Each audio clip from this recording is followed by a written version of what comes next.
你们知不知道正月15这一天里面的禁忌可是很可怕的呢？你们肯定听过正月15叫上元节，是天官赐福的好日子。可你们要懂易经的阴阳之理啊，物极必反，阴阳交替。阳气最旺，天官赐福最重的时候，往往也是阴阳磁场交替最剧烈，地府气场最乱的时候。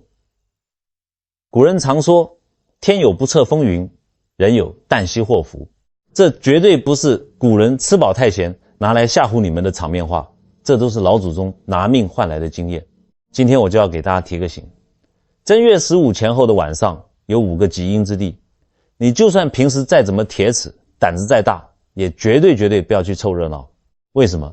因为你一旦去了，身上的阳气就像机车轮胎被扎了一根大钉子一样，嗤的一声全漏光了。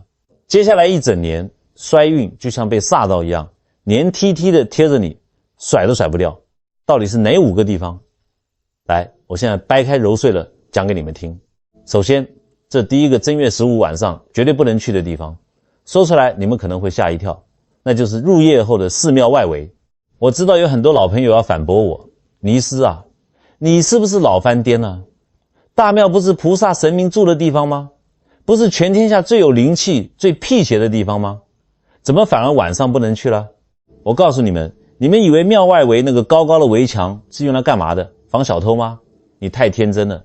庙里到了晚上防的根本不是活人，而是死人，是外面那些无形的众生。你们要知道，大庙白天确实是神明办公普度众生的地方，那是纯阳之气，阳气极盛，你白天去拜拜绝对没问题。可是到了晚上，太阳一落山，夜幕一降临，阴气升腾，这整个磁场的情况就完全变了。这世间不是所有死掉的人都能舒舒服服去投胎的，多的是那些死于非命的，满腹委屈的，客死他乡的孤魂野鬼。他们在那边没有钱财打点，阳间也没有子孙祭拜烧纸，天天挨饿受冻。好不容易熬到正月15这种天门大开，天官赐福的日子，他们能干嘛？他们当然是跑到大庙门口去告阴状，去跟神明陈情求超度，去讨口饭吃啊。但是大庙的门口都有门神镇守的，左右护法手里拿着法器，眼睛瞪得像铜铃一样盯着呢，没有功德，带着一身煞气的冤魂。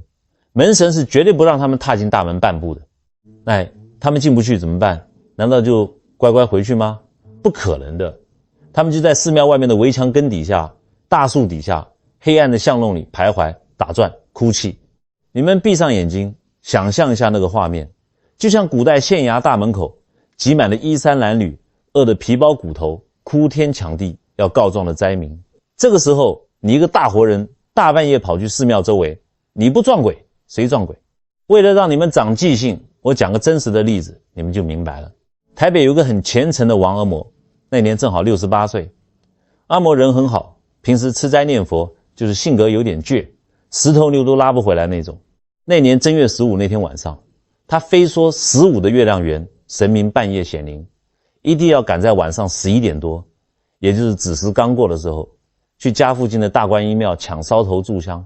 他女儿当时就拦着他说，妈，这么晚了，外面风大又黑，明天一早再去不行吗？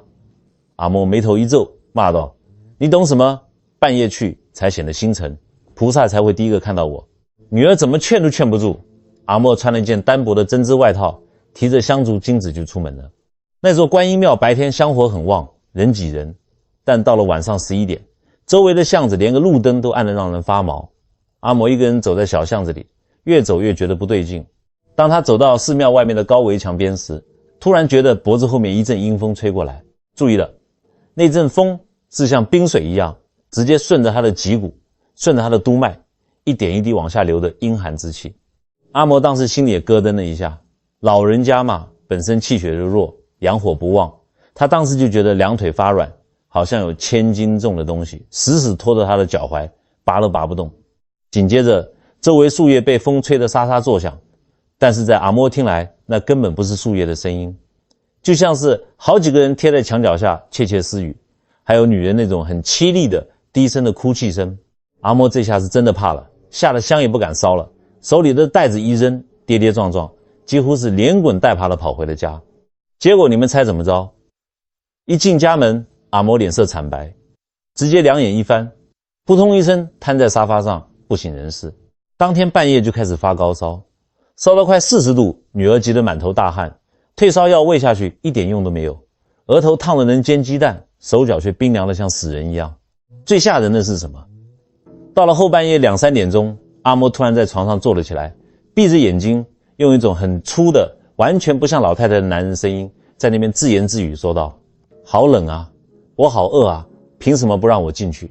他女儿在旁边听得毛骨悚然，吓得连夜给我打电话，在电话里哭着喊：尼斯啊，救命啊，我妈是不是被煞到了？她怎么发出男人的声音啊？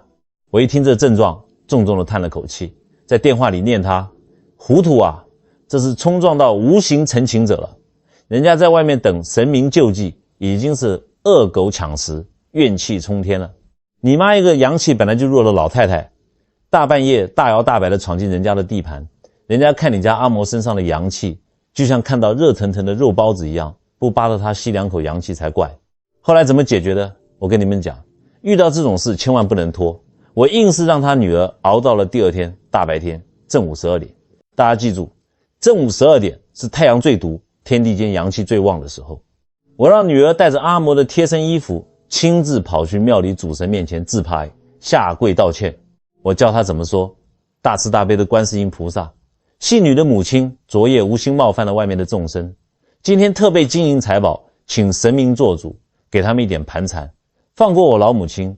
连制了3个圣拍，烧了大量的金子，好说歹说，这才把附在衣服上的煞气给化解掉。拿着衣服回去给阿嬷穿上，当天下午阿嬷的烧就退了，但是整个人虚脱了整整半个月，连下床的力气都没有。从那以后，你们猜怎么着？天一黑，阿嬷连庙门外面的那条街都不敢走，宁可绕道2公里去买菜。所以各位听我一句劝，敬神明白天去，心诚则灵。晚上入夜之后，尤其是正月15这种特殊日子，寺庙周围的围墙边、树林子里、黑巷子里，千万不要去逗留，那是另一个世界的阴间陈情处。你一个大活人跑去凑什么热闹？那不是寿星公上吊嫌命长，给自己找不痛快吗？听懂了没有？各位，刚刚讲了入夜后的寺庙外围不能去，现在我要给你们讲第2个，也是最容易被大家忽略的致命境地，那就是车祸或者意外灾难的现场。很多人平时没别的好事，就喜欢凑热闹，走在路上，前面十字路口突然围了一大群人，闪着红蓝相间的警车灯和救护车的灯。哎呦，你们那个好奇心就像猫挠一样上来了，非得挤进人群里去，伸长了脖子看个究竟。哎呀，撞了惨不惨啊，流了多少血啊。更有甚者，现在的年轻人还要掏出手机拍2张血淋淋的照片。我今天在这里严厉的警告你们，这种热闹是用你们自己的阳寿和运气在凑的。特别是正月15前后的晚上，天地阴阳交替，你敢大半夜去凑这种血光之灾的热闹，你就是主动把自己的脖子伸过去给人家抓交替。你们懂不懂什么叫恨死？在我们命理学和佛学里面，正常老死病死的那叫寿终正寝，地府是有阴差按时来接的。但是因为车祸、火灾、跳楼这些突发灾难，一瞬间走掉的人叫做阳寿未尽，枉死城中。这些人的神识在2车相撞或者从楼上摔下来的那一瞬间，是处于极度的惊恐、极度的痛苦和极度的怨恨之中的。因为走得太突然了，砰的一声，肉体毁了，但灵魂被撞飞出来，他们根本不知道自己已经死了。那会发生什么可怕的事？我用大白话告诉你们，他们的气和那个出事地点的磁场就会像以前那种卡了带的老唱片一样，死死地卡在灾难发生的那一瞬间。风水上管这种可怜又可怕的众生叫做地缚灵。如果没有高僧大德去现场做法事，没有家属去好好招魂超度，他们每天晚上只要一到他们死去的那个时间点，就要在那个路口那个现场重新经历一遍被车撞碎、被火烧焦的痛苦，一遍又一遍，痛入骨髓。那个地方的磁场是极度扭曲、极度悲惨、充满戾气的。你一个大活人，大半夜阳气本来就不怎么足，跑去那里探头探脑，你的磁场瞬间就会被那种绝望的阴气给冲破、污染。更可怕的是什么？那些正在受苦的冤魂突然在人群中看到你，一看，这个人阳气好弱啊，印堂发暗，正好把他拉下来顶替我，我就可以解脱去投胎了。这就叫台湾民间最让人闻风丧胆的抓交替。我讲个前2年的真事，你们今天听完，回去吃晚饭的时候，一定要原原本本的讲给家里的孩子听。我有个老客户林太太，她儿子小陈，当时27、8岁，年轻气盛，这就是我们命理师最怕遇到的那种铁齿的年轻人，什么风水神鬼全都不信，觉得我们这些老祖宗传下来的东西都是迷信。那年元宵节刚过没2天，晚上11点多，快12点了，小陈加完班，骑着机车回家，经过一个很大的十字路口，这个路口在风水上叫做剪刀煞，也就是2条路交叉呈现锐角，像把剪刀一样。这种地形煞气最重，常年出事。那天刚好就发生了一起很惨烈的车祸，一辆砂石车转弯没减速，直接把一辆小轿车卷到了轮子底下，地上全是一滩一滩刺眼的鲜血，玻璃碎了一地。警察还没完全拉好封锁线，路边已经围了7、8个胆大的人在指指点点。小陈这孩子不仅不赶紧念句阿弥陀佛绕道走，反而一捏刹车，把机车停在路边，扒开人群，硬是钻到了最前面。他看着地上的惨状，不仅没有一点悲悯之心，居然掏出手机，咔嚓一下还开了闪光灯，对着那滩血河变形的车厢拍了一张照片。各位老朋友，尼斯当时听到这里，气得差点没把桌子掀了。晚上在刚刚发生人命的灾难现场开闪光灯拍照，这是大忌中的大忌啊！为什么？你们想想，老早以前的照相机为什么叫摄魂机？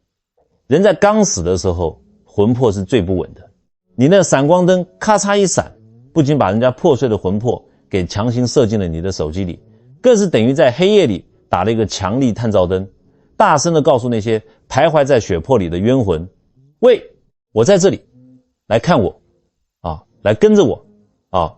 小陈拍完照，心满意足地回到家，结果当天晚上就开始不对劲了。他躺在床上翻来覆去，就是睡不着，只要一闭上眼睛，耳朵里全都是极其刺耳的轮胎、刹车声，还有人临死前那种惨绝人寰的叫声。接下来的1个礼拜，小陈整个人就像被抽干了精气神一样，眼圈发黑，脸颊凹陷，最明显的是他的印堂透着一股让人害怕的青黑色的死气。最要命的是第7天，大家记住，头七是死者魂魄力量最强的时候。那天白天，小陈骑车去上班，精神恍惚地经过一座高架桥，明明那天是大晴天，一点风都没有，但他后来多多说地跟我回忆说，他骑着骑着，突然感觉有一只冰冷彻骨的手，不是人的手，那种温度就像是从冰柜里拿出来的死人手。那只手死死地抓住了他的机车右把手，猛地往旁边一辆正在行驶的大卡车后轮底下拽，那股力量极大，根本不是活人能抗衡的。小陈当时吓得3魂7魄都飞了，他凭借着求生的本能，拼了老命捏死刹车，砰的一声，连人带车重重地摔在柏油路上，在地上滑出去好几米远。等他停下来的时候，机车的前轮离大卡车的后轮就差不到半米，只要再往前滑一点，他的头就会像西瓜一样被压个粉碎。捡回一条命的小陈坐在地上全身发抖，裤裆都湿了，这下他是彻底吓破胆了。他妈妈林太太哭得眼睛都肿了，拉着他跑到我这里求救。我一看小陈那张脸，清气满面，眼神涣散，我连8字都没排，直接指着他的鼻子问，你最近是不是大半夜去了不该去的地方，还手贱带了不该带的东西回来，你给我从实招来。小陈哆哆嗦嗦地掏出手机，把那张照片拿给我看。我把照片放大一看，哎呦，老天爷啊！就在照片角落那一滩血迹的正上方，模模糊糊的有一团白色的气影，仔细看，那气影里隐隐约约有一张扭曲的脸，正死死地盯着镜头外面的人看。我当下就狠狠骂了他一顿，你这不知死活的孩子，别人躲都来不及，你还去拍照，那是人家的伤心断肠处，是阴阳两隔的生死关，你拿来当看戏，你开了闪光灯挑衅人家，人家不抓你抓谁？后来怎么救他的？我让小陈立刻当着我的面把照片从手机里彻底删除，包括垃圾桶里也清空。然后我让他妈妈带着他买上厚厚的库钱和往生钱，直接去了城隍庙。为什么去城隍庙？因为城隍老爷是管阴间司法的。我让小陈在城隍爷面前重重的磕头，磕得额头都青了。足足念了一下午的往生咒，跪在神明面前赔罪说：弟子年少无知，惊扰了亡灵，今天献上金银财宝，求城隍老爷做主，化解这段恩怨，愿亡者早登极乐。烧了大量的金子，又求了一道城隍爷的平安祖符随身带着。回家足足用艾草洗了半个月的澡，小陈脸上的青黑之气才慢慢散去，人也活过来了。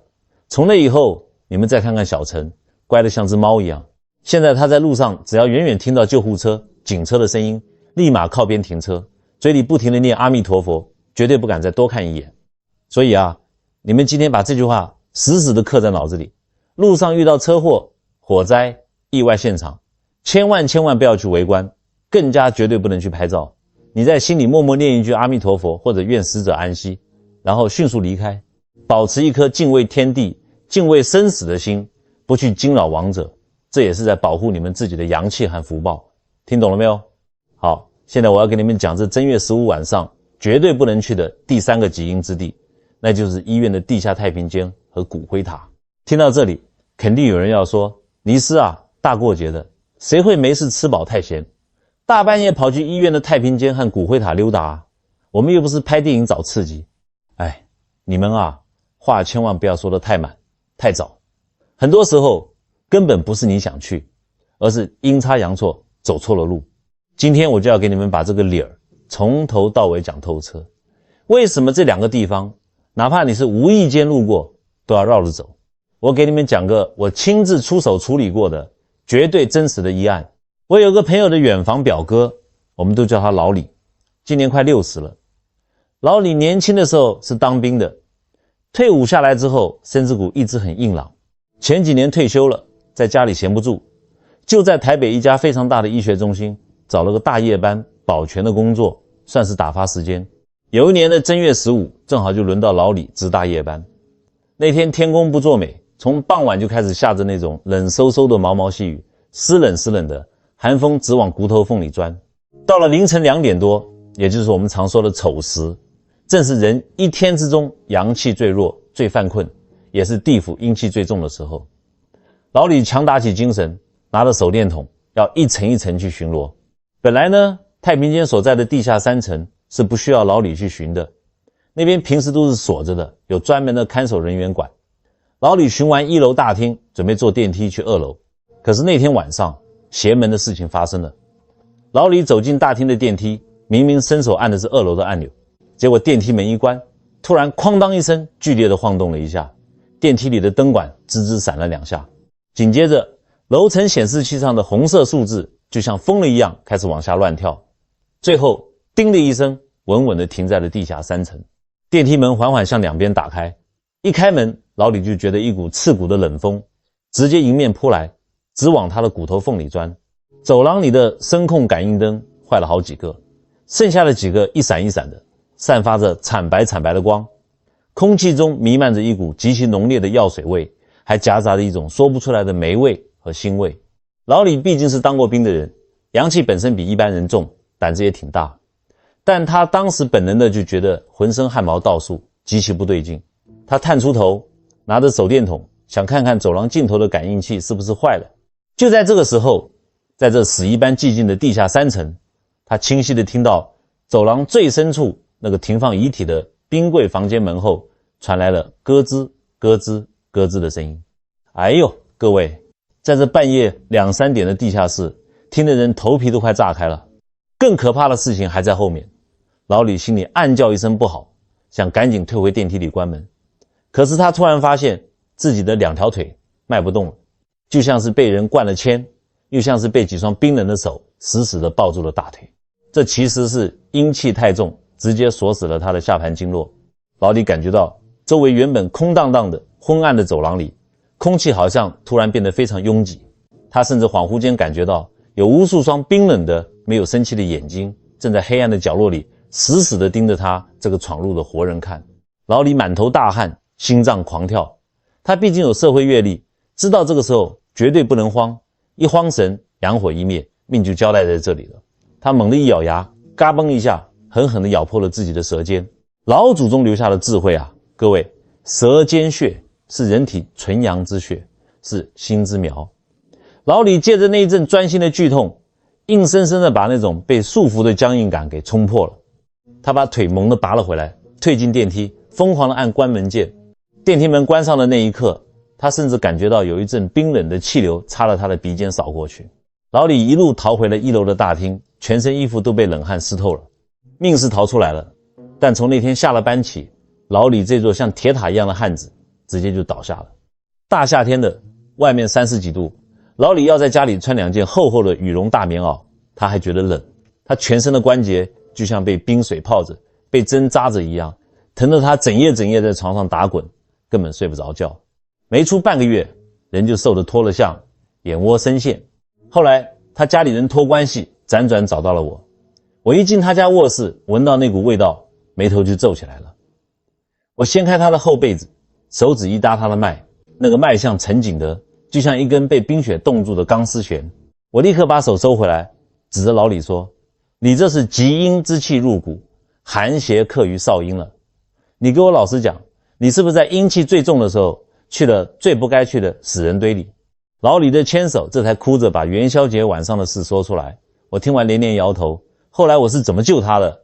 你们听好，这也是中医的绝招。我直接让他家里人去买最烈最纯的3年陈粗艾条，有擀面杖那么粗。我亲自上手，在他的神阙穴，也就是肚脐眼和背后的命门穴，足足用纯阳的艾火灸了3天。我用这股纯阳之火，硬生生的把他体内那种阴寒之水给逼出来。灸到第2天的时候，你们猜怎么着？他肚脐眼里冒出来的汗竟然是冰凉的，而且那汗水里带着一股子极其浓烈的医院太平间里的那种福尔马林和发霉的臭味，足足调理了半年多。喝了无数副温阳散寒的中药，老李这条老命才算勉强捡回来。工作早就辞了，现在别说去医院值夜班了，他连白天路过那家医院的大门，他都要远远的绕开2条街走。所以我今天把话死死的撂在这里。正月15前后的晚上，天地阳气本来就弱，如果家里真的有亲人住院，你晚上必须去陪护，那你就老老实实的待在有灯光的有人气的病房里，千万不要大半夜在医院的楼道里乱跑，更不要因为好奇去走什么偏僻的地下室通道。医院的电梯要是晚上出了故障，宁可累一点走楼梯，也别随便出电梯门去探头探脑。人老了，身上的阳火本来就不旺，你拿什么去跟那些积攒了无数年的无形怨气硬碰硬？这都是拿命在开玩笑。如果前面3个地方你平时还能避开，那接下来这第4个极阴之地，很多爱爬山的台湾长辈可能不知不觉就踩雷了，那就是深山老林里的乱葬岗，或者是野外常年无人打理的无主孤坟。有些退休在家的长辈平时最喜欢干嘛？是不是每天起个大早，或者傍晚吃完晚饭没事干，就喜欢3、5成群的跑到台北郊外或者后山上去健行去爬山？我告诉你们，我们台湾这块地方很多野山的小路旁边，长满芒草的树林深处，就藏着以前或者更早以前留下来的乱葬岗和无主坟。近代最伟大的风水祖师爷郭璞，在他写的藏书里讲过一句风水界最核心最铁律的话，叫做什么？葬者沉生气也。这话什么意思？就是说死人下葬一定要选个好风水，要沉着地下的生气，也就是好的磁场。死者在地下待得舒服了，骨气安稳了，这股好的磁场才能保佑地上的后代子孙升官发财，平平安安。这就叫祖先庇佑。但是你们动脑筋想啊，什么叫乱葬岗？什么叫无主孤坟？就是这个人死了之后，连个正经的棺材都没有，随便拿张草席一卷，在荒山野岭草草挖个坑掩埋，几十年甚至上百年都没有后代子孙来扫墓，来上香，来烧金纸。这种地方地下根本没有生气，全都是死气和怨气。别人家的祖坟清明节、中元节，哪怕是正月15都有子孙去祭拜，那是带着阳间亲人的人气和愿力的。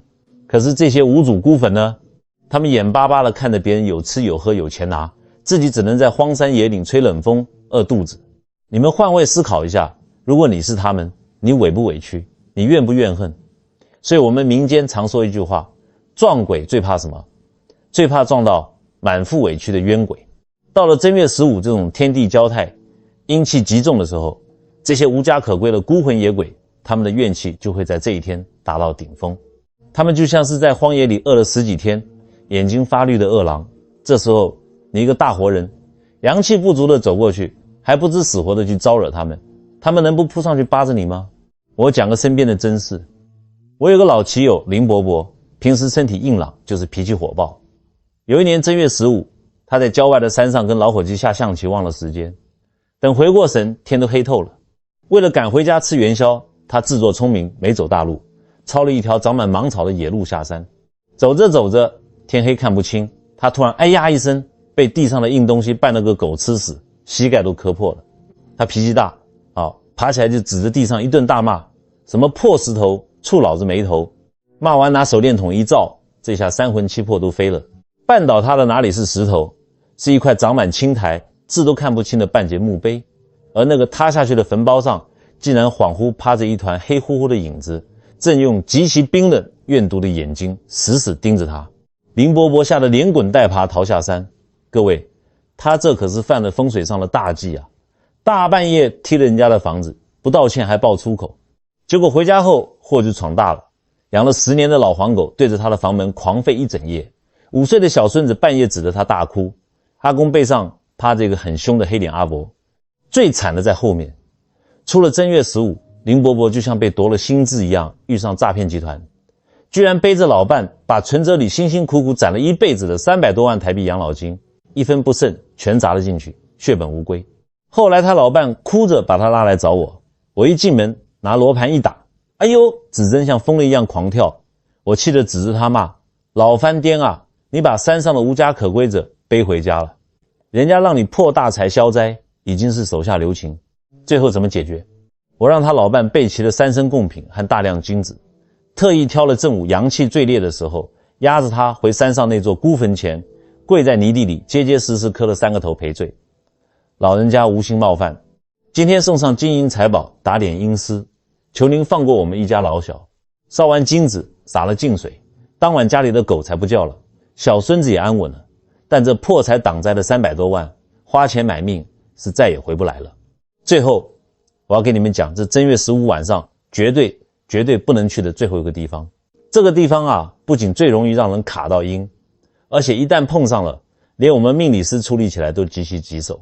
那就是久无人住的荒村、废弃的老屋，还有那些深山里的残破古庙。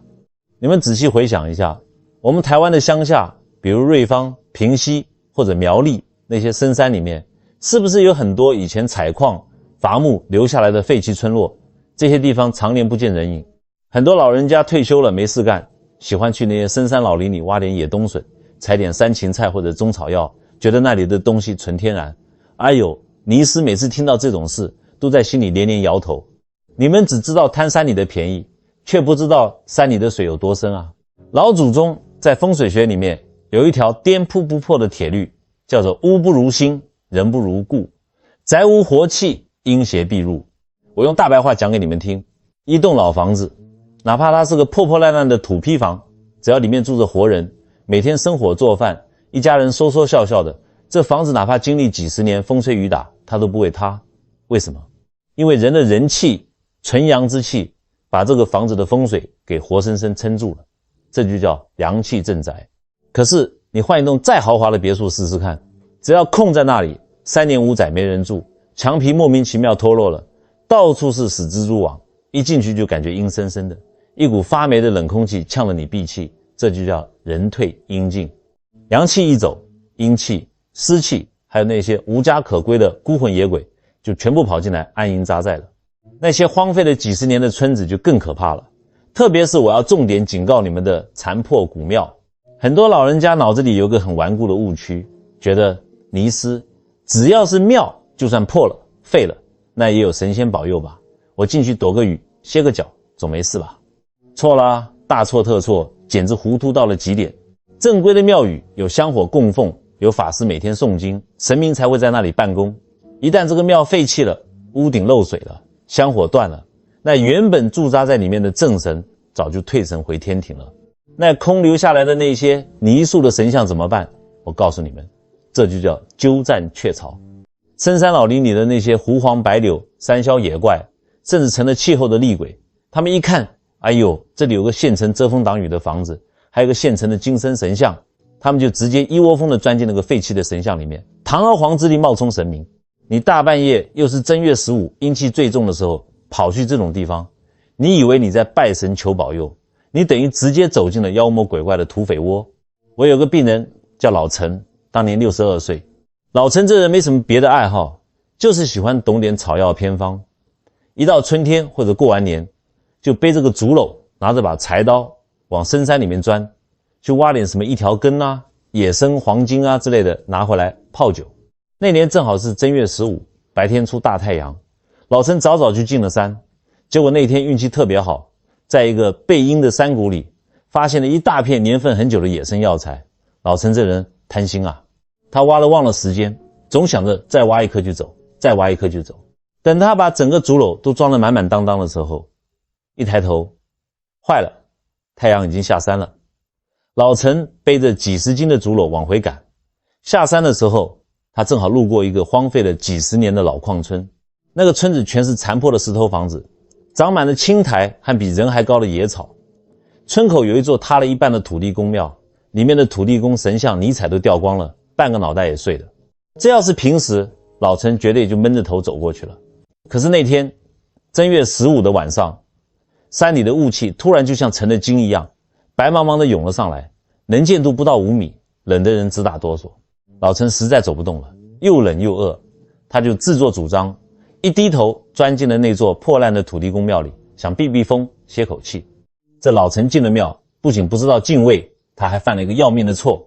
他在庙里找了块还算干净的石头坐下，从怀里掏出一瓶平时舍不得喝的58度金门高粱酒，还有一小包油炸花生米，打算暖暖身子。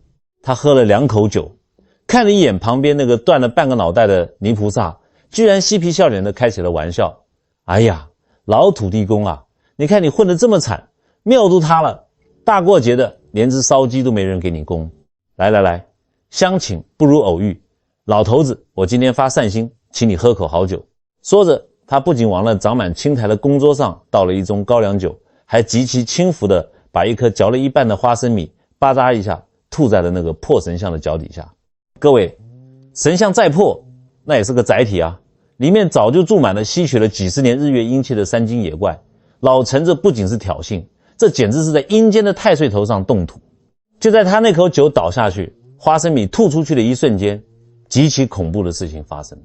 老陈清清楚楚地听到，那倒在石板上的高粱酒居然发出了钟钟的声音，就像是倒在了烧红的铁板上一样，瞬间就蒸发没了。紧接着，庙外面原本还在吹的风突然一下子停了，四周死一般的寂静。老陈当时头皮轰的一声就炸开了，全身的血液瞬间降到了冰点。他哪里还顾得上什么名贵草药，连竹篓和酒瓶都不要了，连滚带爬的冲出破庙，拼了老命的往村外跑。可是最绝望的鬼打墙来了，老陈在那个白雾茫茫的废弃村子里深一脚浅一脚的跑了足足1个多小时，累得肺都要炸了。等他停下来喘气的时候，一抬头，前面赫然又是那座半塌的土地公庙。